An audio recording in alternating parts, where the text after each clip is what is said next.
नानी एक जोर की चीख के साथ बेहोश होकर गिर गई।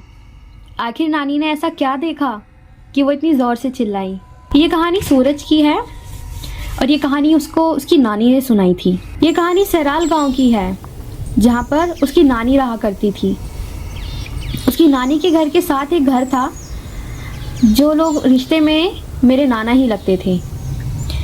उन नाना के साथ ये कहानी घटित हुई थी। मेरे नाना बस में हेल्पर का काम करते थे, मैकेनिक का काम।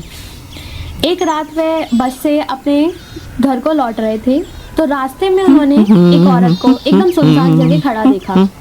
उसने पेट तक घूंघट किया हुआ था तो उसकी शक्ल नहीं दिख रही थी और गुप्त अंधेरा था। नाना बहुत उदार व्यक्ति थे। वो कभी भी किसी की मदद करने में पीछे नहीं हटते थे, हमेशा आगे खड़े रहते थे। तो इसी वजह से नाना ने बस रुकवाई और उस औरत से बोला, बीबी तुम इतने अंधेरे में यहाँ क्या कर रही हो? ये तो घना जंगल है। तो इस पर उस औरत ने कोई प्रतिक्रिया नहीं दिखाई। फिर नाना ने पूछा कि बीबी कुछ हुआ है तुम्हारे साथ? सहमी रही और उसने कहा कि मुझे मेरे पति ने मार के घर से निकाल दिया है और मुझे नहीं समझ आ रहा मैं कहाँ जाऊँ, मेरा तो मायका भी नहीं है। इस पर मेरे नाना थोड़े भावुक हो गए और उन्होंने उन्हें कहा कि तुम मेरे साथ मेरे घर चलो। मेरे घर पर मेरी बीवी है, मेरी अम्मा है और 2 बच्चे हैं। तुम्हारा जब तक मन हो वहाँ रह सकती हो, वो तुम्हारा ख्याल भी रखेंगे और तुम उनकी सहायता कर देना।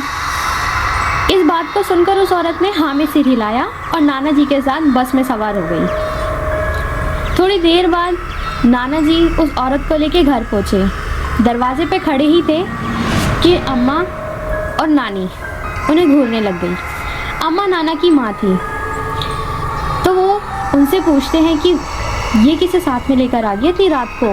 नाना कहते हैं कि एक बेसहारा है, सोचा थोड़े दिन हमारे साथ रहेगी, जब इसका ठिकाना हो जाएगा तो ये चली जाएगी। नानी ने और अम्मा ने ज़्यादा सवाल जवाब नहीं किए, उसे अंदर बुला लिया और आपस में बात करते हुए कह रहे थे कि इसे रसोई में भेज देते हैं, कुछ काम ही कर लेगी।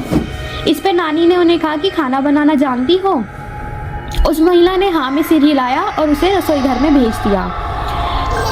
अम्मा नाना के लिए अंगीठी जला रही थी, कोयले डाले हुए थे। अम्मा और नाना हुक्का गुड़गुड़ाते थे रात पे, इसीलिए अम्मा कोयले फूंक रही थी।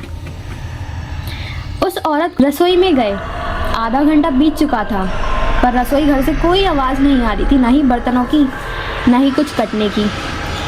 अम्मा ने नानी को बोला कि ज़रा देख तो बहू क्या कर रही है वो मोड़ी अंदर। इस पर नानी ने कहा कि जी अम्मा जी अभी देख कर आती हूँ। ऐसे में नानी अंदर गई और एक ज़ोरदार चीख के साथ चौखट पर ही बेहोश होकर गिर गई। ये देखकर नाना और अम्मा बड़े घबरा गए और वो दौड़कर नानी के पास पहुँचे। वो मंजर देखकर तो उनके पैरों तले ज़मीन ही खिसक गई और ज़बान हलक में ही रह गई। नाना ने जो देखा वो शायद अपनी ज़िंदगी में कभी नहीं भूलेंगे।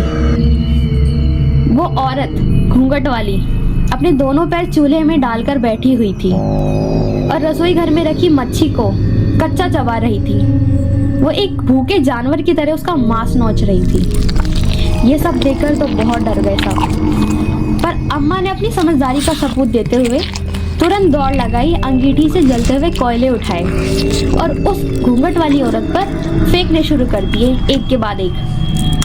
वो इतनी बुरी तरह चिल्लाई कि मानो कान के पर्दे ही फट जाएंगे आज तो, और रसोई घर की खिड़की से ऐसे भागी कूदकर जैसे कि चीते की रफ्तार हो, और कहाँ ओझल हो गई अंधेरे में पता ही नहीं चला।